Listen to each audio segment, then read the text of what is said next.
Story selfish bird.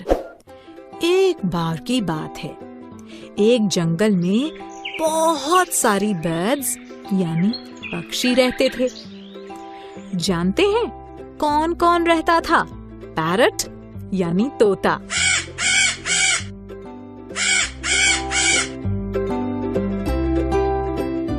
Crow यानी कौआ, pigeon यानी कबूतर, स्पैरो यानी चिड़िया और कुक्कू यानी कोयल। ईगल यानी चील, पीकॉक यानी मोर। सब बर्ड्स यानी पक्षी सूरज उगते के साथ ही उठ जाते थे।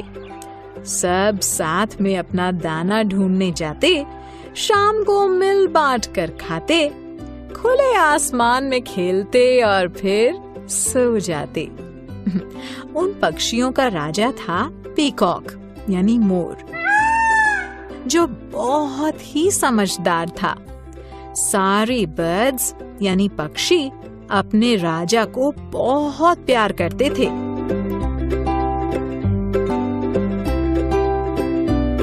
फिर अचानक से एक बार बहुत तेज बारिश हुई।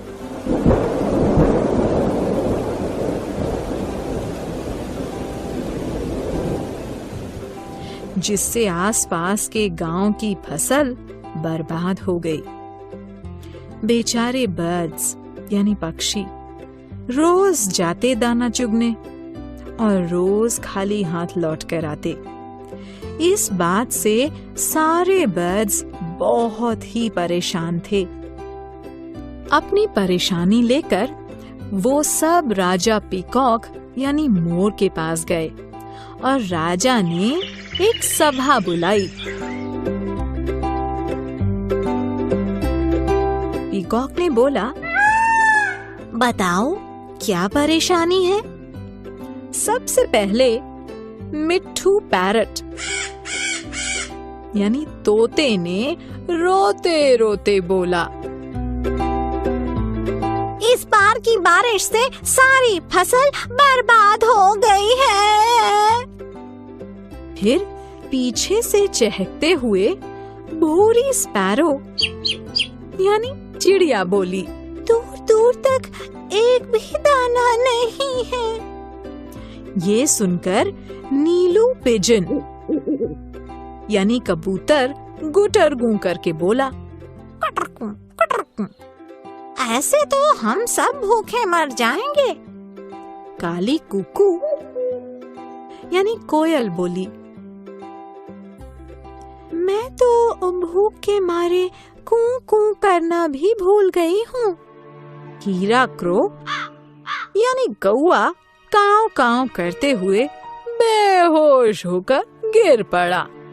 सोना ईगल यानी चील ने कहा, मुझे क्या परवाह, मैं तो दाना खाता ही नहीं, जिसको जाना है वो चला जाए।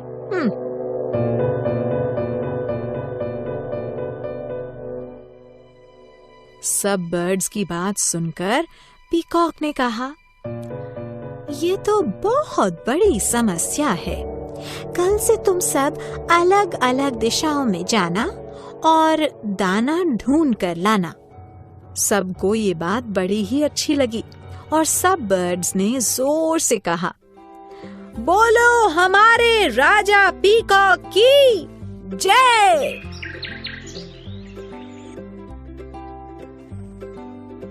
बस फिर क्या था, सुबह होते ही सारे बर्ड्स अलग अलग दिशाओं में उड़ गए।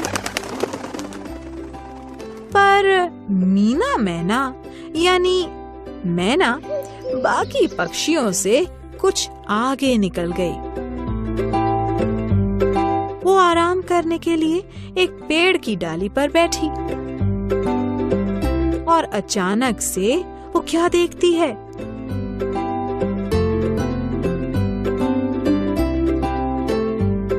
सड़क के उस पार बहुत सारी बैलगाड़ियां हैं और उनमें ढेरों अनाज की बोरियां भरी हुई हैं। ये देखकर मीना खुशी से फूली नहीं समाई और बैलगाड़ियों के ऊपर चक्कर काटने लगी। उसने देखा कि एक बोरी फटी हुई है और उसमें से ढेर सारा अनाज सड़क पर गिरा हुआ है। ये देखते ही मीना का मन ललचा गया और आंखें चमक उठी।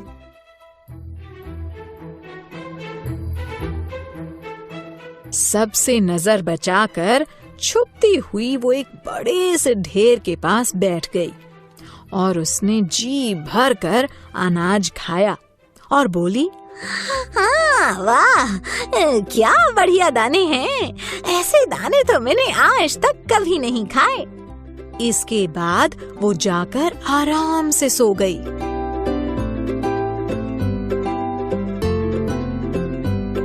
सूरज ढलते ही कुछ दाने उठाकर वो घर की ओर जाने ही लगी थी कि उसने सोचा, मैं भला ये दाने सबको क्यों दूं? हाँ, सारे पक्षी मुझे थोड़े ही सारे दाने दे देंगे। मेहनत मैं करूं और खाना कोई और खाए। हाँ, कभी नहीं।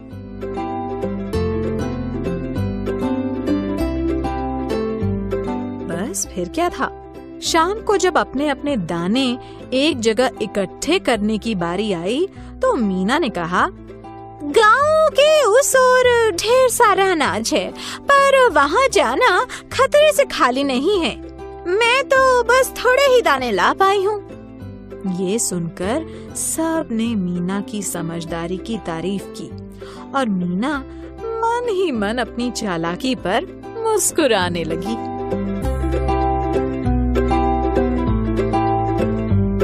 जैसे जैसे दिन बीतने लगे, मीना मैना मोटी ताजी हो गई। ये देखकर पीकॉक राजा को मीना मैना पर शक होने लगा। उसने एक तरकीब सोची। राजा पक्षी ने मिट्ठू पैरट यानी तोते को मीना मैना का पीछा करने को कहा।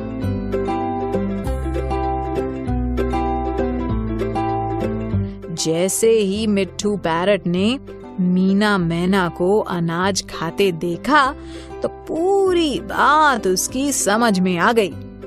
बेचारा मिट्ठू बड़ा ही दुखी हुआ और एक पेड़ की डाल पर जा बैठा।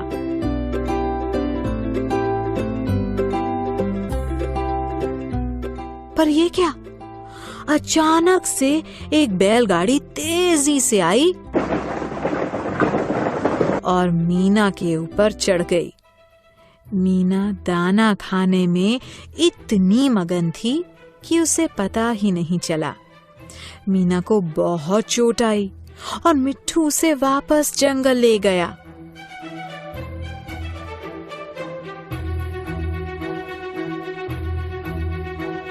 थोड़े दिन बाद जब मीना ठीक होने लगी, उसे अपने किए पर बहुत पछतावा हुआ। वो लंगड़ाती हुई राजा पक्षी के सामने गई और उसने माफी मांगी। राजा पक्षी ने उसे कहा, ये सब तुम्हारे सेल्फिश यानी स्वार्थी होने का नतीजा है। तुमने हम सबको धोखा दिया, पर हमें ये जानकर खुशी है कि तुम्हें अपनी गलती पर पछतावा है। इसीलिए हम तुम्हें माफ करते हैं।